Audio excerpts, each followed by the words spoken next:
Hola, bienvenidos, soy Montse Pardo y arrancamos Capital Empresa.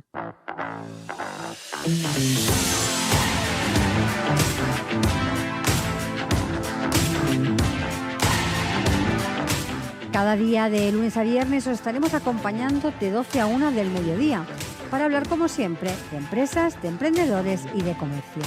Sigue con nosotros la actualidad que rodea al sector empresarial de la mano de nuestros colaboradores e invitados. Economía, inversiones, nuevos proyectos, comercio, formación, nuevas tecnologías.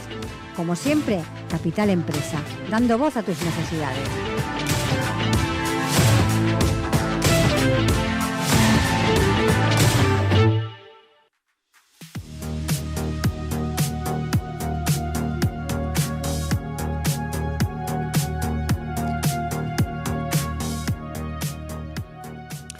Hola, muy buenos días y bienvenidos a Capital Empresa. Como ya es habitual, iniciamos el programa de hoy dispuestos a aportarles la mejor información en relación a las pymes, el comercio, la tecnología, la innovación.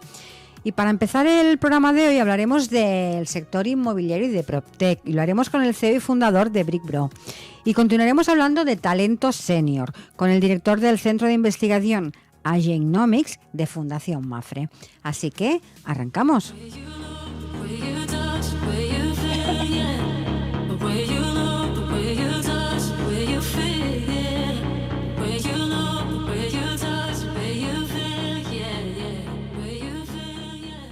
Estás escuchando Capital Empresa.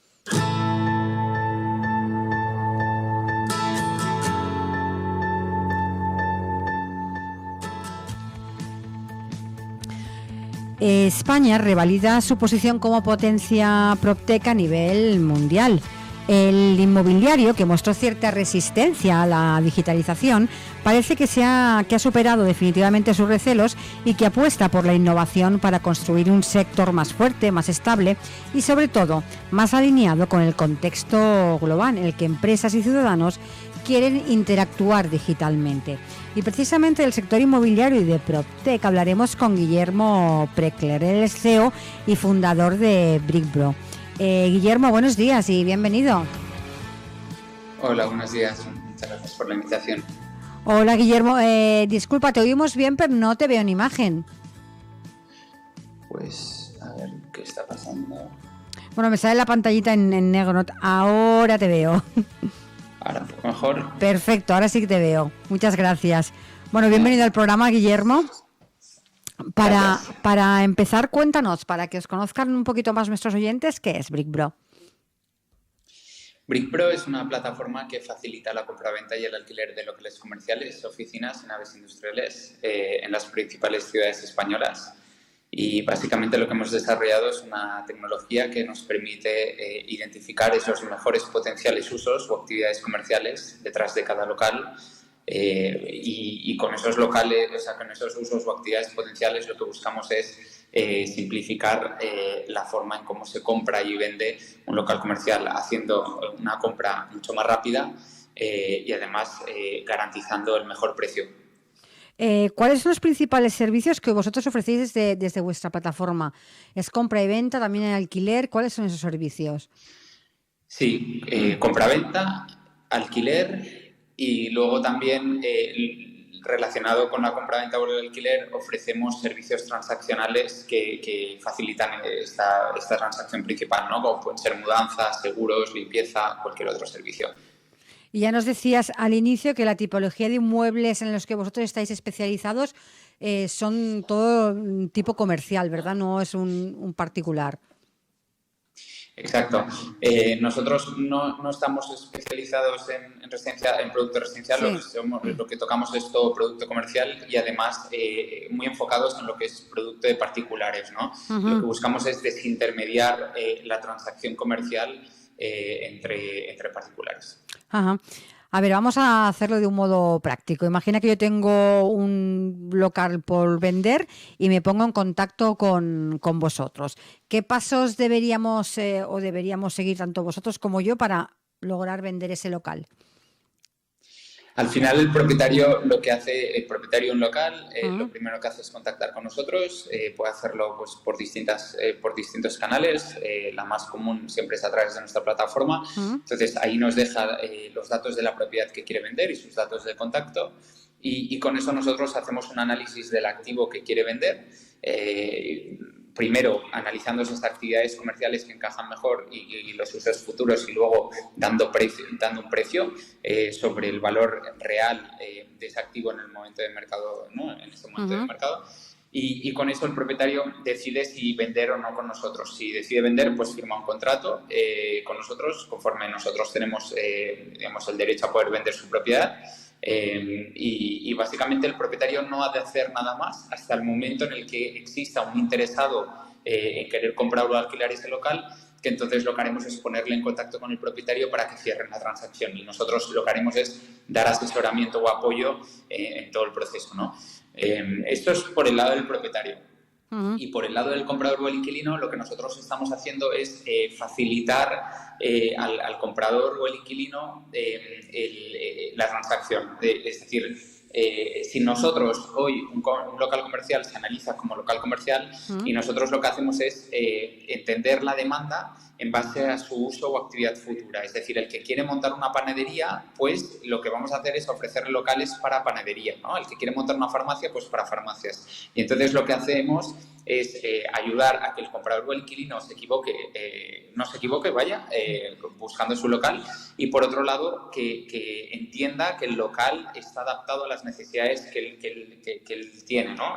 Porque a veces pasa que fuera de nuestra plataforma hay interesados en locales que finalmente pues dan el sí a una transacción que luego más adelante acaba siendo una transacción que no prospera, ¿no? Y entonces por eso hay tanta rotación en nuestro mercado. ¿Cuáles son las principales, creo que nos has apuntado algunas ya, ¿no? Pero ¿cuáles dirías que son las principales ventajas de realizar una operación de venta a través de Bricbro? Para el propietario es una venta rápida y sin complicaciones, eso es lo que le ofrecemos al propietario, no tiene que hacer nada, aceptar el contrato y aceptar, el contrato para que nosotros lo vendamos y luego aceptar el contrato que pongamos encima de la mesa para cerrar la transacción al precio que habíamos pactado inicialmente con el propietario. Y con el comprador o el inquilino, al final las ventajas son varias. La primera es que en una única plataforma tienes toda la oferta disponible que hay en el mercado sobre un producto concreto, ¿vale? Que es el local comercial para una actividad, pues, por ejemplo, panadería, farmacia o cualquiera que sea. Y por otro lado, una garantía en precio sobre esa actividad comercial, es decir, nuestra plataforma no tiene activos que no estén a precios de mercado, es decir, nosotros sabemos en cada momento lo que vale una panadería en una zona determinada de una ciudad, ¿no? Entonces, si esa panadería o ese local que puede servir para panadería no está a precio, directamente nosotros no lo dejamos publicar en nuestra plataforma, ¿no? Entonces, eso es una garantía para el comprador en precio o el inquilino. Y luego, por otro lado, al comprador o al inquilino le damos apoyo en toda la transacción, ¿no? Al final, muchas veces el comprador no sabe cuál es el paso a seguir después de lanzar una oferta, cómo hay que analizar los números de un local para saber si encaja o no con los intereses que esta persona tiene, o incluso con temas de financiación, si va a conseguir la financiación por parte de un banco que necesita para poder hacer frente a la compra de este local. Pues todo eso se lo ofrecemos simplemente con 3-4 clics a través de nuestra plataforma.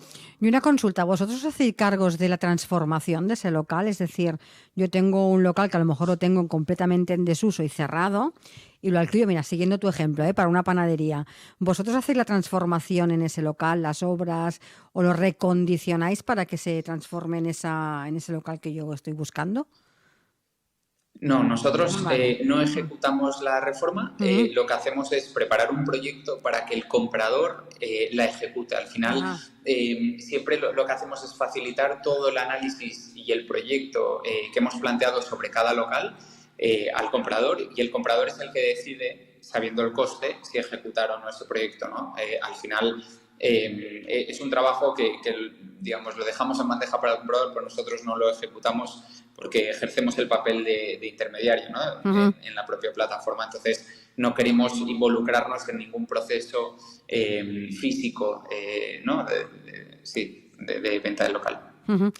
Si hablamos en el caso de un alquiler, supongo que el funcionamiento será parecido, ¿no? A la venta.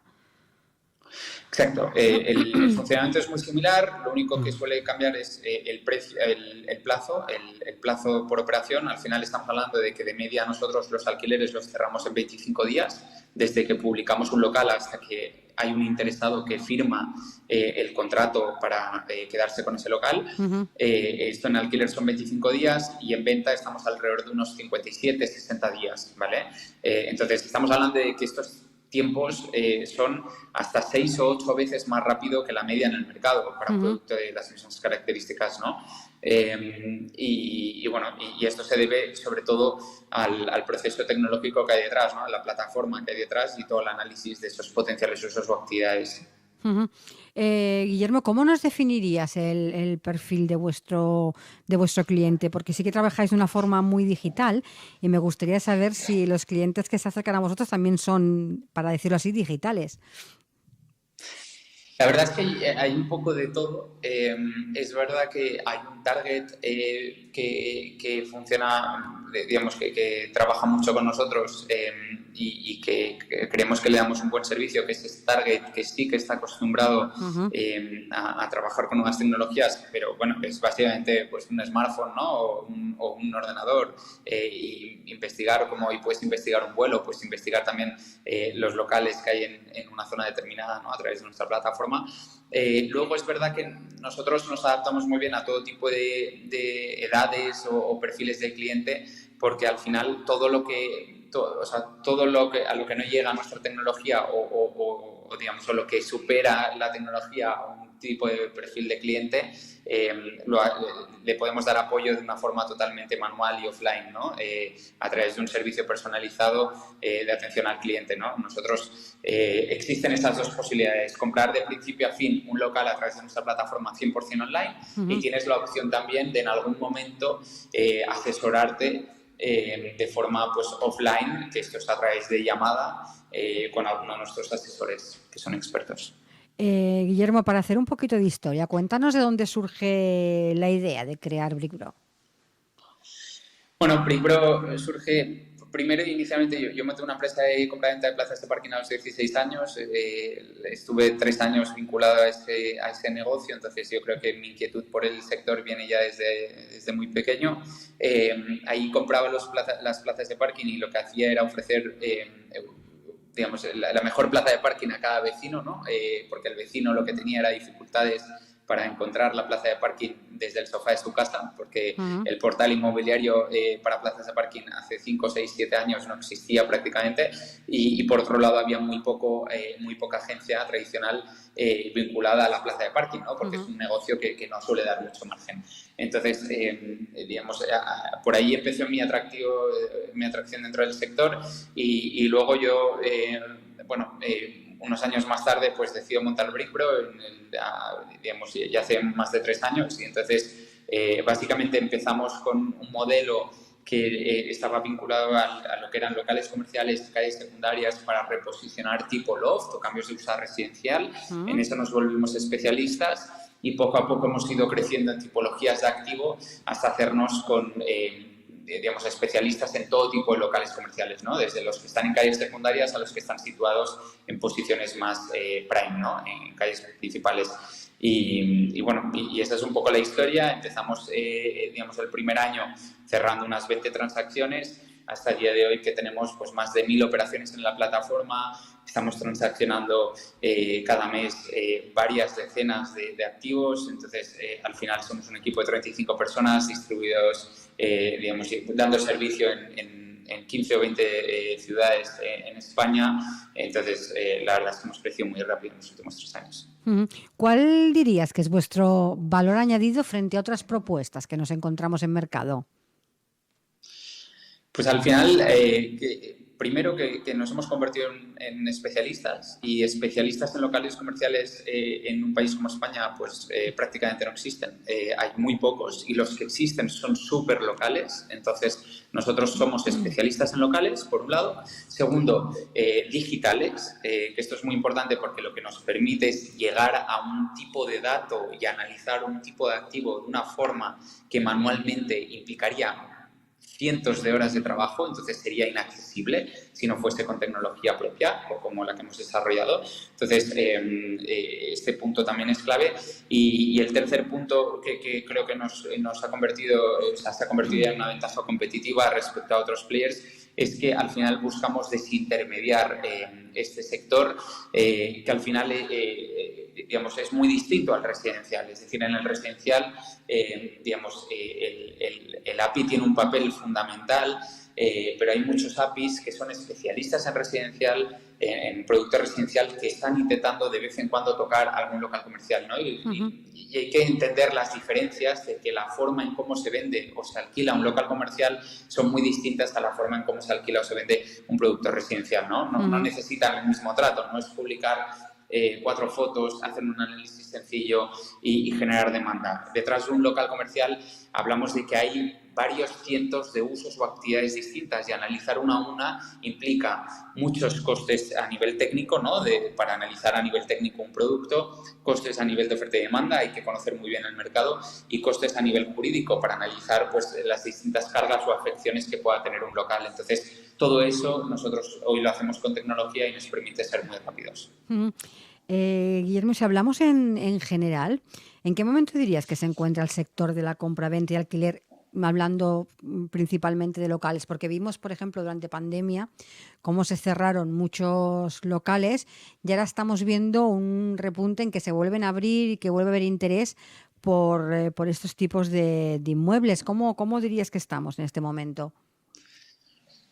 A ver, es verdad que venimos de unos años con una rotación altísima, ¿vale? A nivel comercial, hablamos de que pues entre 15 y 20.000 locales comerciales, actividades comerciales nuevas se abren cada año en una ciudad como Barcelona, por ejemplo. Entonces, estamos hablando de que es una barbaridad la cantidad de rotación que hay en este sector. 8 de cada 10 locales que se abren hoy cierran en menos de 3 años. Esto es una muy mala noticia. Y principalmente pasa porque quien abre un negocio no analiza bien la posición o la ubicación exacta donde debe ubicarse ese negocio, y por otro lado porque todo emprendedor, y puedo hablar también de mi propia experiencia, todos empezamos con un sueño, ¿no? Y con un sueño que a veces pues, no está del todo bien analizado, y entre otras cosas pues muchas veces abres una actividad comercial al lado de otra que ya existía y entonces al cabo de 3, 4, 6 meses has de cerrarla, ¿no? Entonces, esta ha sido una tendencia que ha ido a más en los últimos años, el hecho de esta actividad enorme de rotación comercial que afecta al sector. Y por otro lado nos encontramos ahora mismo ya con un punto de inflexión, ¿no? Un punto de inflexión en el que vemos que sí que digamos, está empezando a haber una pequeña corrección en precios, ¿vale? Debido a la cantidad de oferta disponible en el mercado. Como tú decías, ¿no? El COVID hizo al cerrar muchos locales comerciales, muchas actividades de locales comerciales y digamos, apareció mucha oferta en el mercado, pero esta tendencia ya venía de unos años atrás con la tendencia del e-commerce, del comercio electrónico. Al final hemos visto una tendencia de cada vez ver más locales comerciales cerrados debido a que muchas actividades de barrios están, ¿no?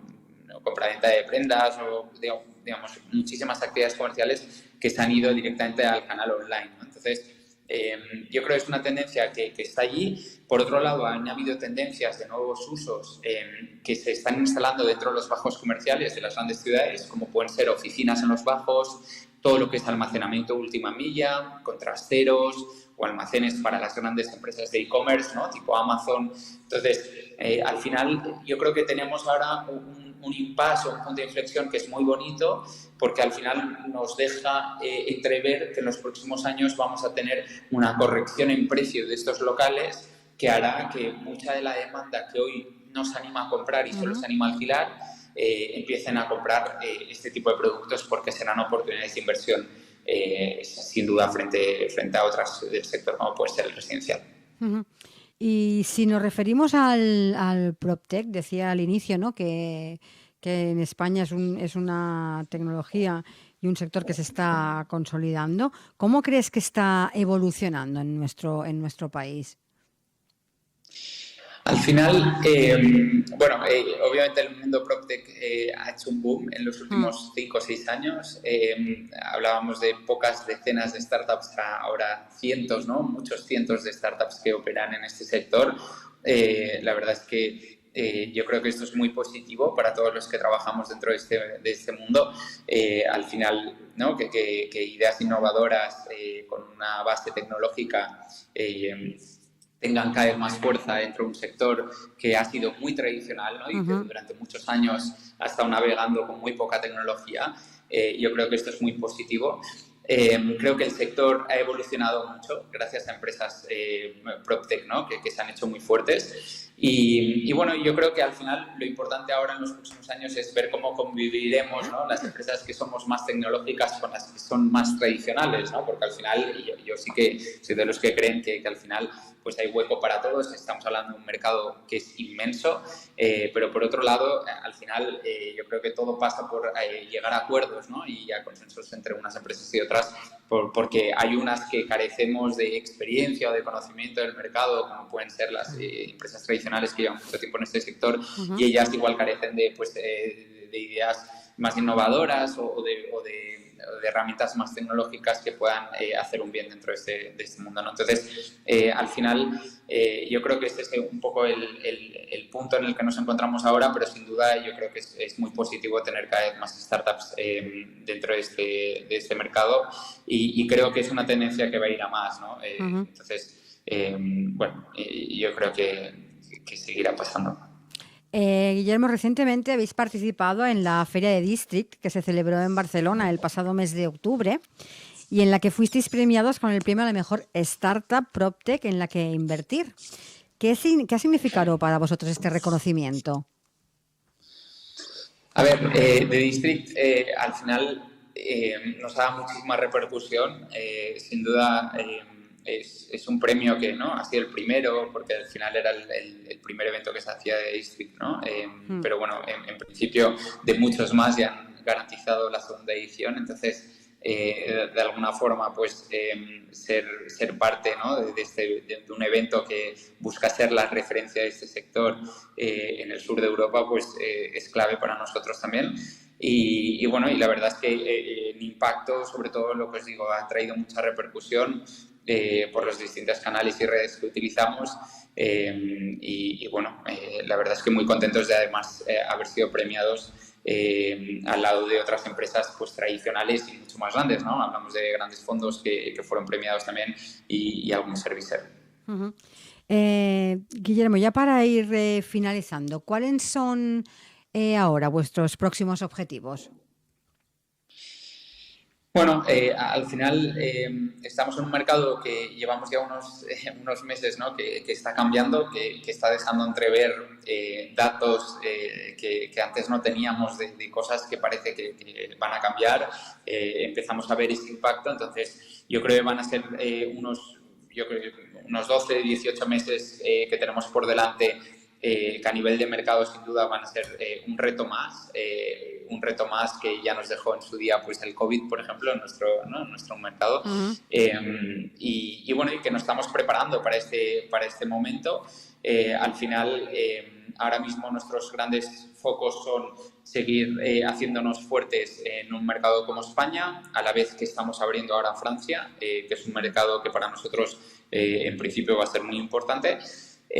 Por otro lado, seguir apostando por la tecnología en nuestro modelo, que al final es la base de nuestra escalabilidad y para poder ser un modelo a largo plazo muy potente, pues necesitamos seguir invirtiendo en la pata tecnológica. Y la tercera palanca es seguir apostando por el talento, ¿no? Que ya hemos incorporado y el que vamos a incorporar en los próximos meses, que aunque estemos en un punto de inflexión y un cambio en el mercado, Brickpro queremos que siga siendo el especialista en locales y que sin duda sea la plataforma de referencia para la compraventa y el alquiler de este tipo de producto. Y ahora sí, ya para finalizar, para aquellas personas que nos estén escuchando, que quieran más información, directamente contactar con vosotros, por favor, déjanos vuestra página para que os puedan localizar muy fácilmente. Sí, mira, son www.brickpro.com, deletreo Brickpro porque igual Vale. nos complicamos un poco la vida con el nombre. BRICKPRO, ¿no? Son dos Bs y CK por en medio, brickpro.com. Entonces, si lo buscan en internet nos encontrarán. Pues Guillermo, muchísimas gracias por haber participado en nuestro programa. Felicidades por el reconocimiento que tuvisteis en The District y que continúen los éxitos. Muchas gracias, Monse. Un abrazo, adiós. Un abrazo.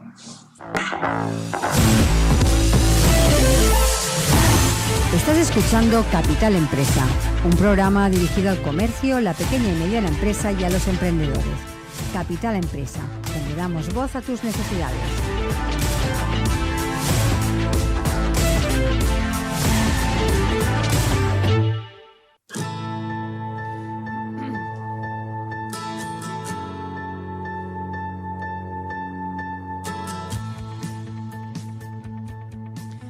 La población senior en España tiene capacidad para aportar talento al mercado laboral y a la economía española, pero nos encontramos entre los países europeos que evoluciona más lentamente a la hora de crear y retener puestos de trabajo para las personas entre 55 y 70 años, un colectivo actualmente formado por más de 8 millones de personas. De todo esto hablaremos con Juan Fernández. Él es el director del Centro de Investigación Agenomics de la Fundación Mapfre. Juan, buenos días y bienvenido. Hola, buenos días. ¿Qué tal? Muy bien, encantada de que encuentres en nuestro programa. Para empezar, acabáis de publicar el segundo mapa de talento senior y según se desprende de este estudio, España se encuentra entre los países europeos que evoluciona más despacio, ¿no?, a la hora de crear, ¿no?, y retener estos puestos de trabajo para personas entre los 55 y los 70. ¿Por qué vamos tan lento a la hora de generar estos puestos de trabajo con la cantidad de talento que tenemos aquí? Efectivamente, y eso es lo que perseguimos nosotros con estudios como este, ¿no? Poner en valor el talento de esta generación senior que nosotros situamos pues, a efectos del estudio entre 55 y 70 años y que pensamos que no se está aprovechando suficientemente en nuestro país. Aquí en España tenemos una cultura muy arraigada de salida temprana del mercado de trabajo. Ahí tenemos, y siempre se nos vienen a la cabeza procesos de prejubilaciones amplísimos de grandes empresas que afectan a miles de personas. Y claro, eso hace que el nivel de ocupación de los seniors en España pues quede por debajo de lo que ocurre en otros países, concretamente en los 6 países, además del nuestro, que hemos comparado en el estudio, ¿no? Tú comentas, ¿no?, que aquí tenemos los ejemplos, ¿no?, de jubilaciones anticipadas, que muchas empresas lo han practicado aquí en nuestro país, pero visto que vamos a prolongar, ¿no?, esa próxima vida de 90, 100 años, la prolongación del trabajo casi que se va a convertir en un poco en una necesidad, ¿no?, a la hora de... Lo vemos así. O sea, la evolución demográfica lleva incuestionablemente a lo que se conoce como el envejecimiento poblacional, porque cada vez la gran noticia es que vivimos más, vivimos además con mejor estado de salud. O sea, no solamente aumenta la esperanza de vida, sino también la esperanza de vida en salud. Y por otro lado, cada vez las tasas de natalidad son más bajas. En nuestro país batimos récords a nivel mundial con tasas que muy alejadas de lo que se necesitaría para reponer la población. Estamos hablando de 1,2 hijos por mujer, cuando lo deseable sería al menos 2,1 hijos por mujer. Con lo cual, el mundo al que vamos es un mundo de grises, de canas, ¿no? Y o aprovechamos el potencial, el conocimiento, la experiencia de esta generación, o lo vamos a tener muy complicado si queremos mantener nuestro modelo económico y social. Antes de continuar comentando este estudio, me gustaría que nos indicara algunos números para que nuestros oyentes tuviesen claro de qué cifras estamos hablando. Aquí decíamos que este colectivo entre los 55 y 70 años está formado por unos 8 millones de personas y la tasa de empleo aquí en España nos encontramos 10 puntos por debajo de la media europea, ¿no? Estamos hablando aquí en un 41%, creo, y en Europa sobre el 60%, ¿no? ¿Es así? Sí, sí, más o menos esos son los datos. Aquí lo que vemos es que una de las debilidades del mercado laboral español, que es las altísimas tasas de desempleo que afectan a todos los tramos de edad, a jóvenes, adultos y a mayores, pues se trasladan directamente al mundo senior, ¿no? A los trabajadores mayores. Fíjate, un dato, ya que hablamos de datos muy reveladores, la duración de la media de la vida activa que hemos constatado en el estudio. Sí. En nuestro país estamos en 34,8 años de media en duración de la vida activa. Compara con Suecia, por ejemplo, que es uno de los países incluidos en el estudio, que tiene una vida activa media superior a los 41 años, 42. Estamos hablando de 8 años de diferencia. O sea, entre lo que sería un referente, digamos, a imitar y lo que tenemos nosotros, hay mucha distancia. En una vida, como apuntabas, que se va a aproximar a los 90, 100 años, una vida media, trabajar 34 años suena a poco. Suena a poco, sobre todo cuando las condiciones, insisto, de las personas que van alcanzando los 55, 60, 70 años son mejores y tienen mucho que aportar. Y si nos comparamos con los otros países que se han reflejado en este estudio, ¿cómo nos encontraríamos? Porque tú nos has hablado de Suecia, pero hay otros países que se reflejan aquí. ¿En qué lugar estamos? Pues mira, depende del indicador que busquemos, si es la tasa de ocupación, la tasa de empleo, la tasa de desempleo. En la tasa de desempleo estamos, luego depende también, segmentamos a partir de los 55, entre lo que son los 55 y los 59, los 60 y 64, los 65 en adelante, pero estamos, digamos que en casi todos los indicadores en las últimas posiciones. No quiero decir las últimas porque, insisto, hay varios y depende, pero un dato importante. En España solamente están ocupados el 4,5% de los mayores de 65 años, lo cual es lógico porque por lo que acabamos de decir, ¿no? La cultura de salida en edad temprana del mercado de trabajo.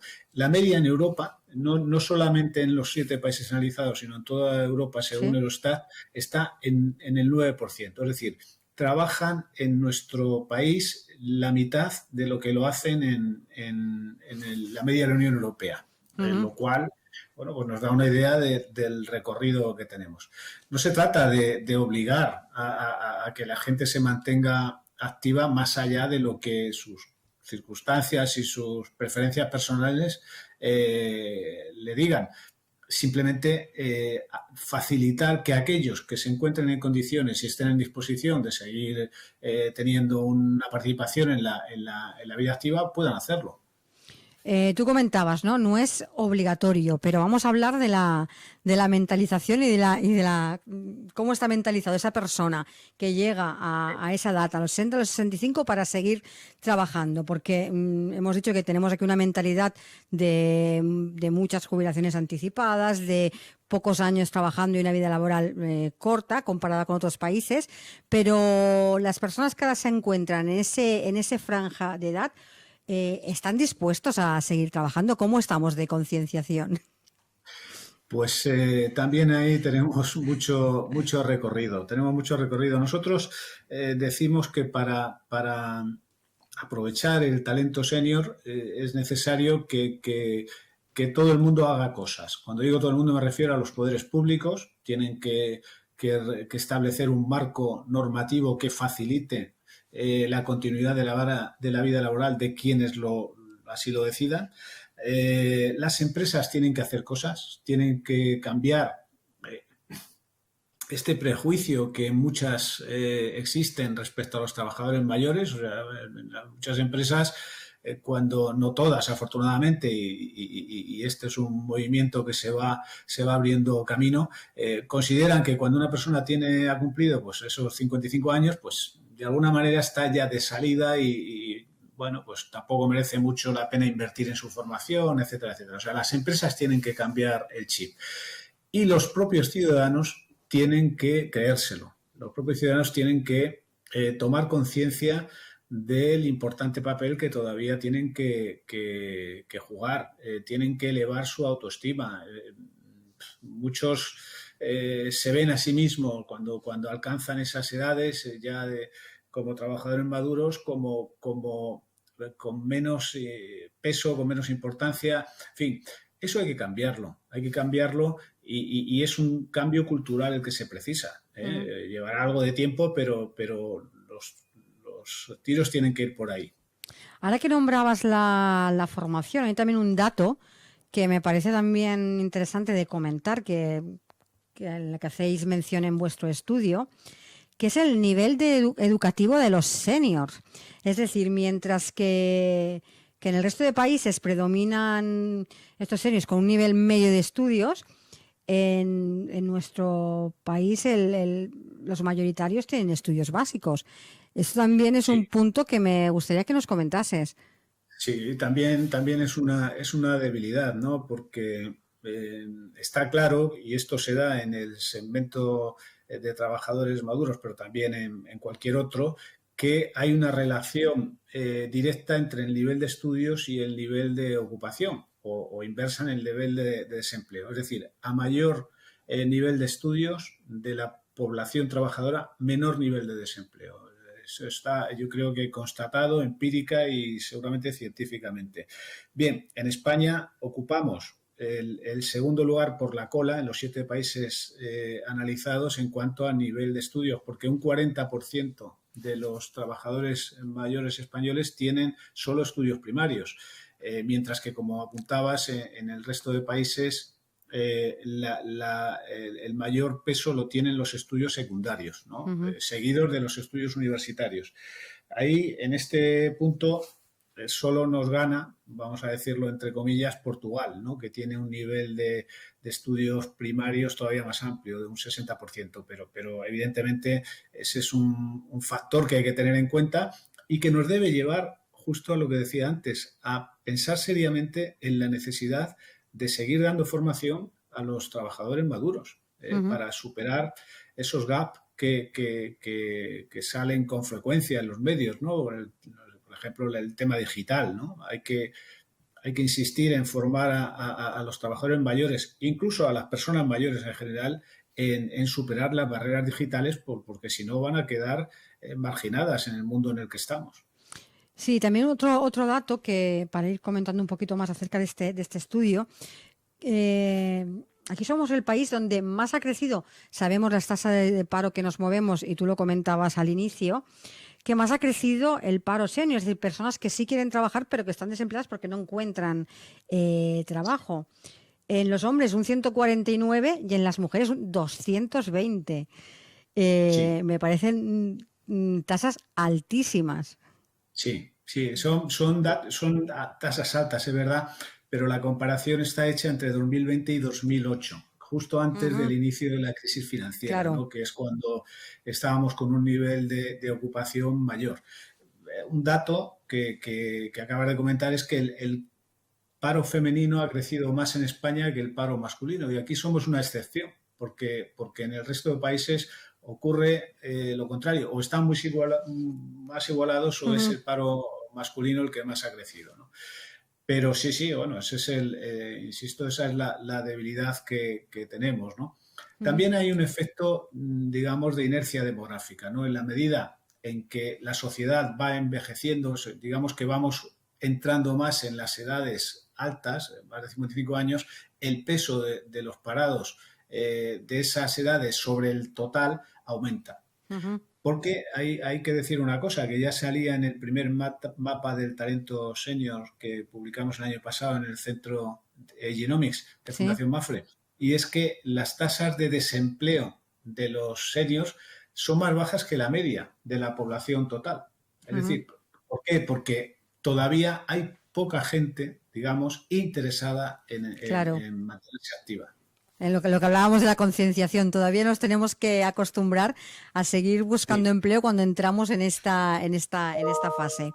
Y bueno, pero vamos a hablar ahora de buenas prácticas, porque el informe también recoge toda una serie de empresas que, bueno, que llevan la bandera, ¿no?, para el desarrollo y reconocimiento del talento senior, entre las que se encuentra Mapfre, pero hay muchas más, ¿no? También me gustaría recalcar eso, que hay empresas que sí que están trabajando para recoger este talento. Efectivamente, no, te decía que este es un movimiento que va a ir a más porque de forma natural la demografía lo va a imponer, y afortunadamente hay empresas, normalmente grandes grupos, que empiezan a tomar conciencia y a tomar medidas para la gestión del talento senior. Medidas, nosotros tratamos de recoger aquí algunas buenas prácticas. El año pasado no lo hicimos, pero este año hemos incluido ya una serie de grupos españoles y que tienen programas específicos para, de alguna manera, orientados a algún aspecto concreto del talento senior o a una gestión integral de este talento senior. Eso es muy buena noticia porque son empresas relevantes que normalmente marcarán tendencia. Es decir, son más, digamos, el tejido empresarial es más propenso a imitar lo que hacen las grandes, que tienen recursos, que tienen medios, que tienen capacidad de análisis e investigación, que lo que hacen las pequeñas. Y en ese sentido, pues digamos que la buena noticia es que las empresas, perdona la expresión coloquial, se están empezando a poner las pilas. Ya para ir finalizando, ¿qué medidas deberían de tomarse para fomentar todavía más o lo máximo posible este empleo para el talento senior? Pues mira, bajando al terreno de las medidas concretas y como decíamos antes, si pensamos en los poderes públicos, bueno, pues obviamente tienen que flexibilizar las normas que regulan el tránsito de la vida activa al retiro, ¿no? Flexibilizarlo y partir de la consideración de la jubilación como un derecho y no como una obligación. Es decir, que aquellos que se jubilen lo hagan en función de sus preferencias, de sus circunstancias personales, de sus condiciones, etcétera, ¿no? Hay que flexibilizar ese tema. Hay una figura que es la jubilación activa que permite compatibilizar pensión y trabajo, que debería potenciarse. Ya existe en España, está regulada desde 2013, pero en nuestra opinión, los requisitos tendrían que rebajarse, tendría que tratar de que esa figura sea utilizable por un mayor número de personas. Las empresas, ¿qué pueden hacer las empresas en concreto? Pues, por ejemplo, establecer un tipo de vínculo específico con los trabajadores mayores, que puede no ser un vínculo a jornada completa, sino a jornada parcial. Incluir a los mayores en los procesos de formación, no excluirles como hasta ahora está ocurriendo. Por supuesto, terminar con la discriminación en la contratación. O sea, no puede ser que una persona que se quede en paro con 55 años piense que ya no va a volver a trabajar nunca más, porque las empresas, cuando vean su edad, van a apartar su currículum. Eso no es ni justo ni inteligente, porque se está desaprovechando mucho talento, ¿no? Y de luego está a nivel individual, los ciudadanos tenemos que, como decía, tenemos que creernos, tenemos que tomar conciencia de que somos, elementos todavía muy valiosos para que esta sociedad funcione bien. Pues Juan, muchísimas gracias por haber participado en nuestro programa para comentarnos este segundo mapa del talento senior que habéis publicado, y que haga que todos tomemos un poquito más de conciencia de cómo fomentar en las empresas y particularmente a todo este colectivo. Muchísimas gracias. Nada, un placer. Un saludo. Adiós. Adiós. Hasta luego.